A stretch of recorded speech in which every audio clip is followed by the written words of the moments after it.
오늘 본문의 말씀은 예루살렘이 바벨론의 군대에 의해서 포위되어지고 이제 얼마 있지 않으면은 망할 수밖에 없는 그와 같은 때에 주시는 말씀입니다. 예루살렘 성 안에는 식량이 이미 떨어져 갑니다. 사람들은 굶주림과 두려움 속에서, 그리고 전염병으로 많은 사람들이 죽어가고 있습니다. 예루살렘 사람들은 아무 대책 없이 절망과 두려움 속에 있지만 그보다 더 절망과 답답함 속에 있는 사람이 있었습니다. 그가 누구냐 하면은 바로 이 예레미야입니다. 예레미야는 지금 감옥에 갇혀 있습니다. 유다는 멸망의 날이 점점 다가오는데 그가 할 수 있는 것은 지금 아무것도 없습니다. 그 무기력감, 그 답답함, 절망, 이루 말할 수 없이 그 가운데 하나님께서 찾아오신 겁니다. 하나님이 찾아오셔서 다른 특별한 말씀을 하시거나 특별한 일을 이루어 주시는 것이 아니고 생뚱맞게 하나님께서 하시는 말씀이 내 사촌이 내게 찾아올 것인데 찾아와서 밭을 사라고 한다는 겁니다.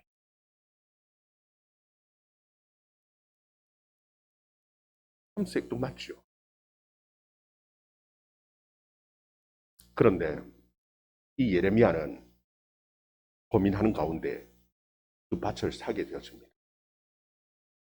왜 하나님께서는 갑자기 찾아오셔서 이 밭을 사라라는 이 말씀을 예레미야에게 주시는 것입니다. 그 밭을 사는 것이 예레미야에게 도대체 어떤 의미가 있기에 굳이 밭을 사라는 그 메시지를 주시는 거예요. 그리고 그것이 오늘 우리에게 이 현대를 살아가고 있는 현 세대를 살아가고 있는 우리에게는 예레미야가 밭을 사는 것이 도대체 어떤 의미가 있기에 이 말씀을 성경에 기록해 놓았네. 우리 함께 고민해 볼 수 있는 그런 시간이 되기를 주의 이름으로 축원합니다. 우리 1절 2절 말씀 같이 한번 읽어봅시다. 1절 2절 말씀 같이 읽습니다. 시작. 유다의 시드기야 왕 열째 해 곧 느부갓네살 18 여호와의 말씀이 예레미야에게 임하니라. 그때에 바벨론 군대는 예루살렘을 에워싸고 선지자 예레미야는 유다의 왕의 궁중에 있는 시위대 뜰에 갇혔으니 지금 시드기야 10년째입니다. 주전 587년 이때는 바로 예루살렘이 멸망하기 바로 1년 전입니다. 예루살렘이 포위되고 횟수로는 3년, 만 2년째에 예루살렘은 결국은 멸망합니다. 아마 지금 오늘 이 말씀을 기록하고 있을 때는 포위된 지 한 1년쯤 지났을 때라고 추정을 하는 겁니다. 처음 예루살렘이 포위되었을 때에 그 예루살렘 사람들은 설마 했습니다. 금방 이루고 있다가 바벨론 사람들이 군대가 이제 퇴각을 하겠지. 오래 버텨본들 얼마나 오래 버틸 수 있을까? 그런데 그것이 한 해가 지나.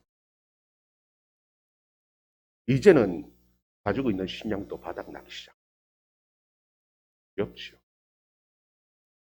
걱정이 되지요. 절망이 찾아옵니다. 그리고 전염병이 퍼져서 수많은 사람들이 죽어져 나갑니다.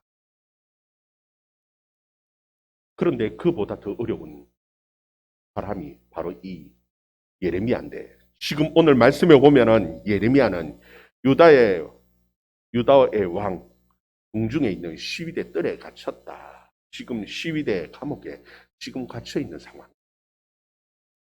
이 예레미야가 시위대 왕궁에 궁에 그 감옥에 갇히게 되어진 이유는 다른 것이 아닙니다.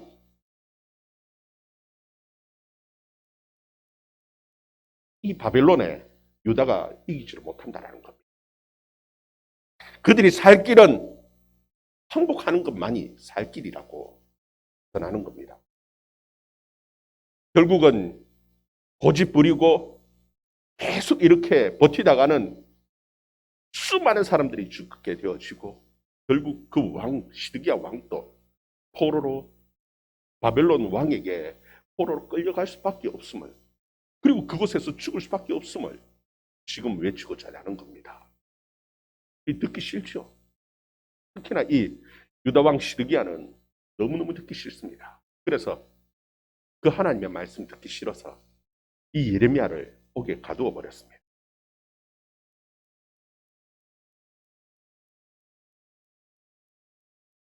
지금 이 예루살렘에 사는 이 사람들도 그들이 바벨론과 싸워서 이길 수 없다라는 것을 너무나 잘 압니다. 그럼에도 불구하고 왜 이렇게 지금 고집을 부리고 있는 겁니까? 이길 수 없는 전쟁임을 아는데도 불구하고 그들은 지금 고집을 부리고 있는데 그럴 만한 이유가 세 가지 있습니다.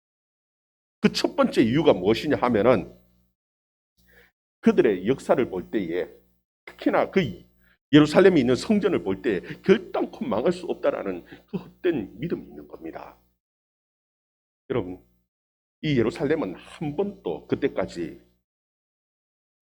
이 망한 적이 없는, 점령되어져 본 적이 없는 그런 난공불락의 성입니다. 거기에다 무엇보다도 그곳에는 하나님의 눈과 같은 성전이 있습니다.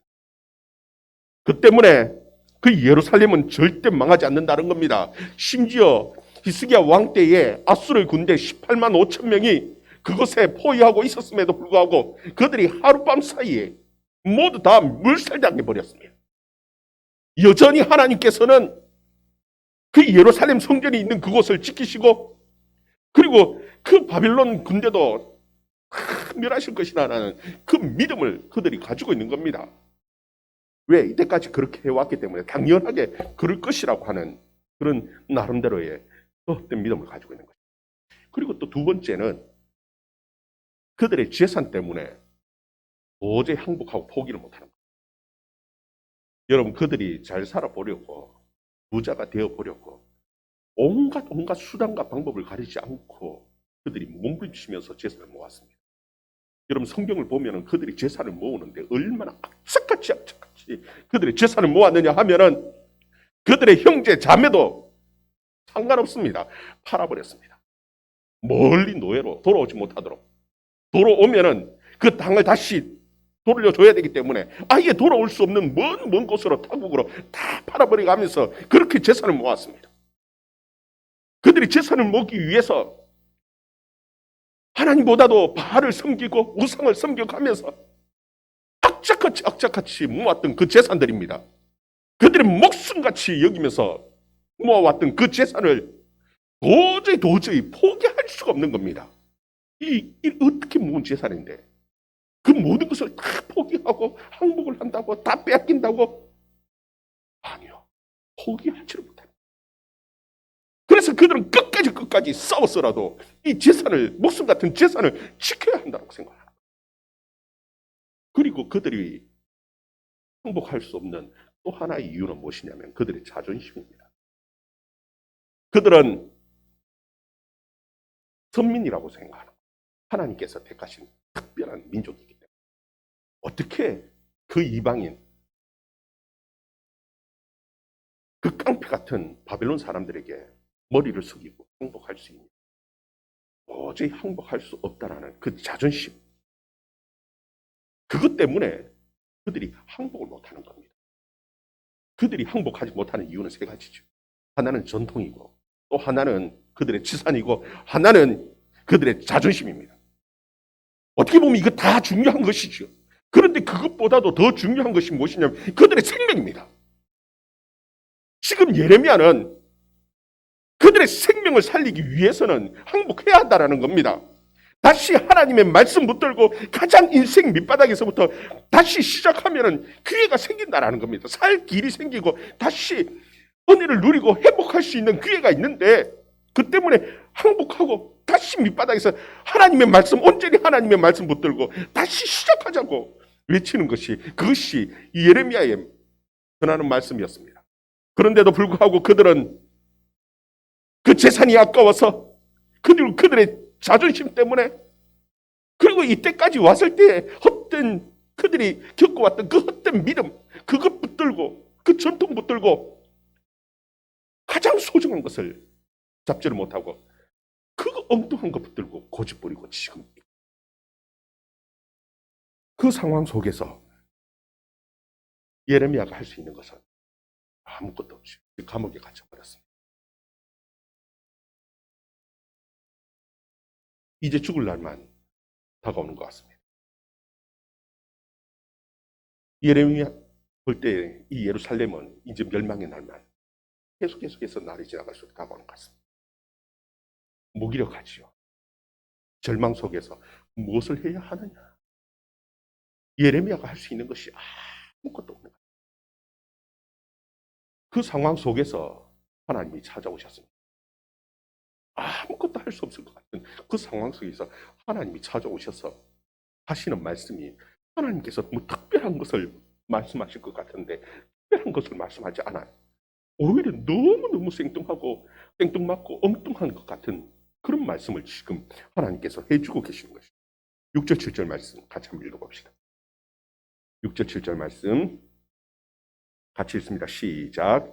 예레미야가 이르되 여호와의 말씀이 내게 임하였노라. 이르시기를 보라, 내 숙부 살롬의 아들 하나멜이 내게 와서 말하기를 너는 아나돗에 있는 내 밭을 사라. 이 기업을 물을 권리가 내게 있느니라 하리라 하시더니.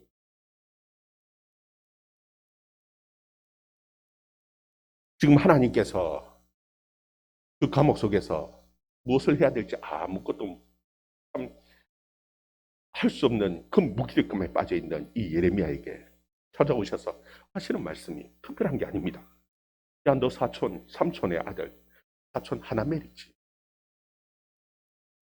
그가 빚을 많이 져서 갚지를 못해서 지금 밭이 팔려가야 될 처지인데 너 기업 물을 줄 아니냐?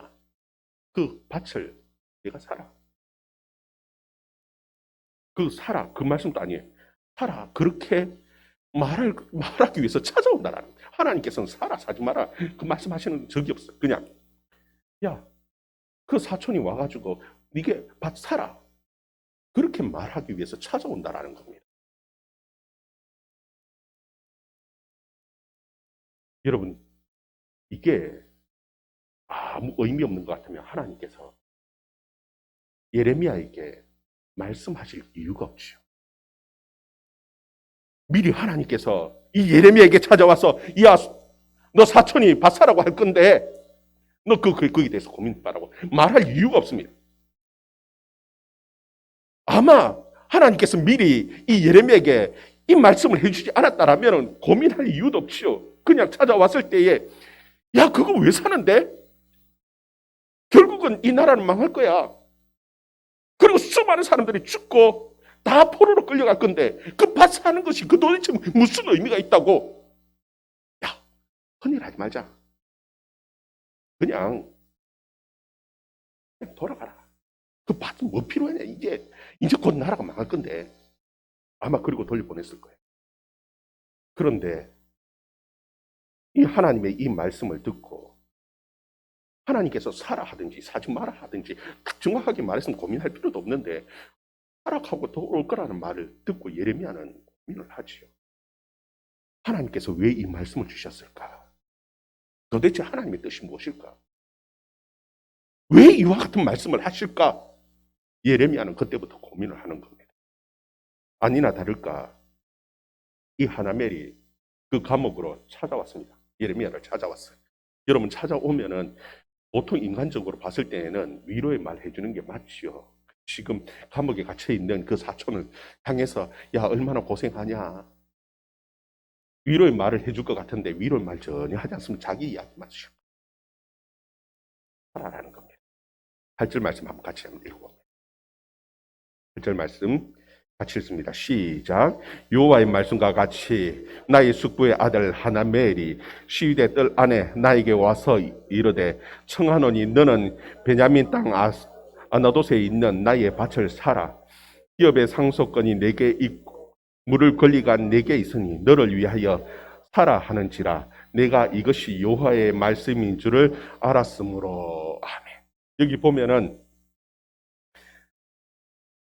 나의 밭을 살아라는 겁니다. 그리고 그것이 너에게 유익이 있으니까 살아라는 겁니다. 여러분 딱 하죠. 무슨 유익이 있습니까? 지금 이 밭은 이 예레미야에게 유익이 될 만한 것이 아무것도 없습니다. 오히려 지금 그 돈이 있으면은 뭐 사는 게 낫냐면 식량 좀 더 사는, 먹을 것 좀 더 사다 놓는 것이 그게 훨씬 더 유익합니다. 야, 너 쓸데없는 소리 하지 말고 돈 있으면은 그 돈 모아가지고 먹을 것 좀 사다 놔라. 그 밭이 무슨 소용이냐? 그것도 예루살렘 땅 안에 있는 것도 아니고 지금 당장 쓰는 것도 아니. 지금 어디 있냐? 베냐민 지역에 있는 그 땅, 아나도스에 있는 땅입니다. 망하면 아무 소용없는 그 땅입니다. 근데 그 땅을 사라라고 하는 겁니다. 지금 아무 소용없고 아무 필요 없는 것 같은 그 땅을 지금 사라고 말할 때에 이 예레미야는 그것 가지고 한참을 고민했는데, 그런데 막상 와서 그 말씀을 들을 때, 그 이야기를 들을 때, 하나님의 말씀이, 하나님의 뜻이 여기 있구나. 그것을 깨달았다라는 겁니다.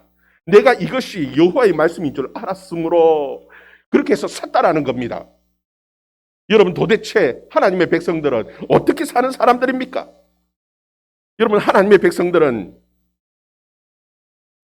물론 현실 속에서 발을 딛고 살아가는 사람들이지만 미래를 향해서 미래의 소망을 가지고 살아가는 사람들. 물론 이 예레미야에게 지금 아무런 유익이 없습니다. 사실은 사야 될 아무런 이유가 없는 것 같습니다. 그냥 고민할 필요도 없이 거절하고 돌려보내도 딱 그것이 지혜로운 것 같은 그와 같은 일입니다. 그럼에도 불구하고 하나님의 뜻에는 그것이 아니더라는 겁니다.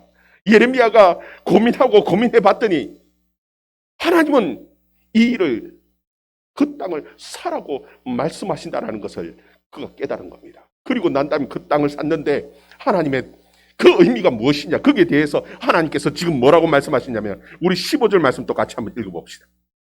15절 말씀 같이 읽습니다. 시작. 만군의 여호와 이스라엘의 하나님께서 이와 같이 말씀하시니라. 사람이 이 땅에서 집과 밭과 포도원을 다시 사게 되리라 하셨다 하니라. 아멘. 하나님께서는 다시 회복시키시는 날이 있다라는 겁니다. 물론 예레미야에게 유익이 되는 것은 아닙니다. 그러나 이 땅을 사놓음으로 해서 그 다음 세대, 그 하나멜의 그 후손에게 이 땅이 유익이 되어지기 때문에, 다시 회복되어지기 때문에 다음 세대를 위해서 이 땅을 준비해야 된다는 겁니다. 만약에 그 세대에서 끝이 난다면 살 이유가 없지, 살 필요가 없죠. 예레미야 세대, 하나멜 세대에서 끝이 난다면 그 땅을 사야 할 이유가 아무 이유가 없는 겁니다. 그러나 지금 자기 세대가 아닙니다. 그 다음 세대입니다. 그 다음 세대가 이 땅에 다시 돌아와서 이 땅을 회복하고 거기서 이 땅을 다시 사고 팔 그와 같은 날이 오기 때문에 내 세대가 아니라 다음 세대의 그 하나멜의 후손들이 그 땅에 돌아와서 그 땅을 농사짓고 다시 살아야 하기 때문에 그 땅이 필요하다라는 것. 그래서 그 땅을 회복하기 위해서 살아. 이것이 하나님의 말씀입니다. 여러분, 오늘날 보면은 참 힘이 듭니다. 힘들고 어려울 때일수록 우리가 해야 하는 것이 있습니다. 그게 무엇이냐면 미래를 생각합니다. 힘들고 어렵기 때문에 우리 세대가 아니라 다음 세대를 생각하고 준비해야 하는 겁니다. 우리 세대에서 끝이 나면 끝이 날 수 있겠죠. 아무 문제 없이 그냥 살 수 있겠죠. 그러나 하나님의 백성들은 미래를 바라보는, 미래를 위해서 사는 사람들. 내 세대가 아니라 다음 세대를 생각하고 다음 세대를 교육해야 되고 다음 세대를 준비해야 되는 것이, 그것이 하나님의 백성들이 해야 할 일. 하나님께서는 이 말씀을 통해서, 이 예레미야를 통해서 보여주고 계시는 것입니다. 우리는 보면 지금 우리가 아무것도 해야 할 것이 없는 것 같습니다. 할 수 있는 것이 아무것도 없는 것 같습니다. 코로나 때문에 교회 얘기도 어디 가서 말할 수 없는 시대가 되어져 버렸습니다. 예배 드리는 것조차도 근근히 힘들게 어렵게 예배 드리는 것 같습니다. 그래서 손 놓고 아무것도 할 수 없다고 포기하고 무기력성에 빠져서 그냥 주저앉아 있어야 될 것 같은 이와 같은 시대에 하나님께서 우리에게 주시는 그 메시지는 야, 너 세대가 아니라 지금 우리에게 필요한 것은 그래도 몇 명이 되든지 다음 세대를 생각하며 다음 세대를 준비해야 하는 것을 하나님께서 우리에게 분명하게 가르쳐주고 계시는 것입니다. 여러분, 힘들고 어려울 때일수록 다음 세대를 생각하며 그들을 위해서 기도하며 준비할 수 있는, 그들을 양육할 수 있는 그런 저와 여러분 되기를 주의 이름으로 축원합니다. 그리고 우리는 미래를 향해서 사는 사람들입니다. 우리는 보화를 땅에 두는 사람이 아닙니다. 예수님께서는 이 땅의 것은 결국은 다 없어지는 것들입니다. 보화를 어디에 쌓으라고 말씀하시냐면 하늘에 보화를 쌓아두라고 말씀합니다. 여러분, 이 세상 것은 결국은 내 것 같지만 내 것 아닙니다. 내 것은 아무것도 없습니다. 주님이 서라고 하면 그 기간만큼 쓰고 그냥 내려놓고 가는 겁니다. 그런데 하늘의 보화는 어떻게 쌓아둡니까? 나를 위해서 쓴 것이 아니라 다른 사람을 위해서, 내가 희생하고 다른 사람을 위해서 쓴 그 모든 것이 다 하늘의 보화를 쌓아두는 것입니다. 여러분, 미래를 생각하면서 그것이 진짜 내 복인 것을 알고 정말 하늘의 보화를 쌓아두는 저와 여러분 되기를 주의 이름으로 축원합니다. 근데 여기 보면은 참 재밌는, 거래에 보면은 재밌는 것이 있어요. 여러분, 지금 나라가 망하고 어수선하고 지금 제대로 거래가 제대로 되어지지 않을 것 같은 그와 같은 상황 속에서 여러분 보면은 대충 싸게 그냥 야, 이렇게 어수선한데 제값 줄 필요 뭐 있습니까? 아마 흥정만 잘해도 대충 계약서 쓰고 제대로 값 안 쳐주고 그냥 그렇게 해서도 충분히 사고 팔 수 있는 그와 같은 시대입니다. 여러분, 눈에 당장 보이지도 않는 그 땅, 나라가 망할지 어떻게 될지도 모르는 이 어수선한 그 상황 속에서 뭐 하려고 값을 다 쳐줍니까? 어떻게 보면 그게 바보 같습니다. 그런데도 불구하고 지금 이 예레미야는 아주 정석대로, 정식대로, 법대로 그 계약을 하는 것을 봅니다. 그 계약을 하는데 은을 달아주는데 얼마를 달아줍니까? 은 17세계. 그 있는 그 가격, 그 당시 가격 그대로 따쳐서 주고 정서를 주고 받습니다. 정서를 주고 받고 두 부를 만들어서 하나는 인봉하고 하나는 그냥 인봉하지 않고 그것을 항아리에 보관하고 그리고 많은 정인들 앞에서 정식으로 계약을 하는 겁니다. 왜 그렇게 합니까? 여러분, 아무리 어려운 시대고 어수선하고 곧 나라가 망할 것 같은 그와 같은 시대 가운데서라도 하나님의 백성들은 매일매일 성실하게 있는 그대로 사는 겁니다. 여러분, 철학자 스피노자가 아주 유명한 말을 했죠. 내일 세상이 종말이 온다 할지라도 나는 사과나무 한 그루를 심겠다. 그루의 사과나무를 심겠다. 여러분, 스피노자가 왜 사과나무를 심겠다고 했겠습니까? 그가 사과를 굉장히 좋아하니까 사과를 좋아하는 사과를 따먹기 위해서 심어야 되겠다. 여러분, 내일 당장에 지구 종말이 온다는데 사과나무 심어가 언제 따먹습니까? 왜 그런 말을 하는 겁니까? 여러분, 당장에 내일이 망할 것 같아도 뭘 하냐? 미래에 대한 소망을 가지고 살겠다. 미래에 대한 소망이 없으면 사과나무 심을 이유가 없지요. 그것은 스피노자의 말 뿐만이 아니라 오늘 현대를 살아가고 있는 우리에게 주어지는 똑같은 얘기입니다.